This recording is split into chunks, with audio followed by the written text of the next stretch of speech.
Well, howdy, and welcome to Dakota Cowboy here on Beck TV. I'm your host, Wild Bill, Media Director for the North Dakota Cowboy Hall of Fame in historic Medora. We sure hope that you and your family had a wonderful Thanksgiving. We're brought to you each and every week by the great folks at Dakota Community Bank and Trust. Did you know Dakota Community Bank and Trust supports a mobile meat lab? It gives area high school students an opportunity to learn the art of meat processing. It's a 6-week curriculum, and it's for students in ag education classes, and it includes a dozen North Dakota schools. Go to Dakota Community Bank and Trust Facebook page or their website and learn more about the mobile meat lab that they support. We're into December now, and we're getting very close to the deadline for nominees in the Hall of Honorees for the class of 2023. And we're bringing you more sample testimony that's offered to the nominees at our annual meeting in February. We start today with Ryan Hanna, and he is offering testimony for Herb Birdsall, who was inducted in 2017. I'm Ryan Hanna. I was a great-grandson of Herb through Dean's sister, Gail Meyer Hanna. And like Dean said, he was always Grandpa, and I was fortunate enough to know him. I think my first memories are when I was 3 years old. I got the taste of the hard work Dean and Barb talked about because I got to go with him because I had to carry the medication. So every morning, all through the summer months, well, even before school time, but I got to carry the nitroglycerin pills. We'd go for a ride.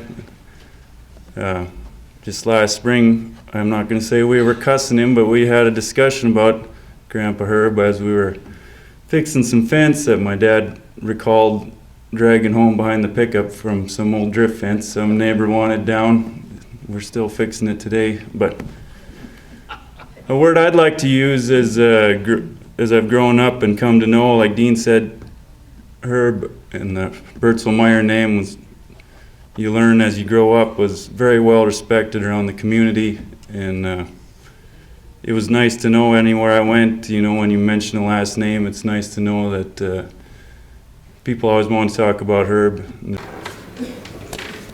I don't know how many people are going to talk for Larry, but it wouldn't take many to tell you that he's one of the best bareback riders probably ever come out of North Dakota. This kid, and I say kid, in 1992 I think he went to his first finals. I was at every finals. I was there every year. He was there. And I was sitting there at the finals this year and we were talking about him, and he's somebody you talk about anyway.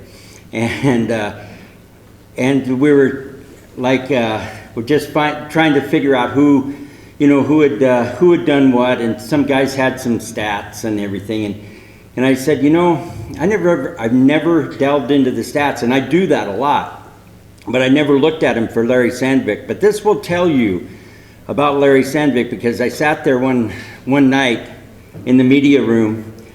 In 1992, went to his first NFR, went to 12 straight after that. He placed 58 times in 120 performances, won 13 go-rounds, placed second 9 times, and rode 114 out of or qualified, I should say, on 114 out of 120 horses. Rick Thompson testifying on behalf of the wild man, Larry Sandvik, originally from Killdeer, North Dakota, inducted in 2018. Keep those nominations coming in. They must be dropped off at our offices or postmarked no later than December 15th. Coming up on the program today, we're going to visit with Don Schmid, who will point out that he is the only male on the board of the Miss Rodeo North Dakota pageant. We'll talk to Don about that. He's also a judge at a lot of rodeos in the area, rodeo competitor himself, and he's a guy that doesn't hold back too much. Looking forward to our visit with Don. We'll also bring you the North Dakota Cowboy Hall of Fame inductee of the week this week, Tex Appledorn. And that segment of our program is now proudly sponsored sponsored by our friends at Torgerson Auto Center in Bismarck. We thank them for their input into our program. And coming up next, we will visit with the president of the North Dakota Rodeo Association, Nate Horner, who recently held their annual meeting at the North Dakota Cowboy Hall of Fame. A lot of optimism going into the 2023 season, and we'll get that from Nate coming up here in just a bit. So that's what we've got for a show for you today. I think it's worth your while to sit right down and watch and call the neighbors up and tell them that Dakota Cowboy, brought to you by Dakota Community Bank and Trust, is on Beck TV.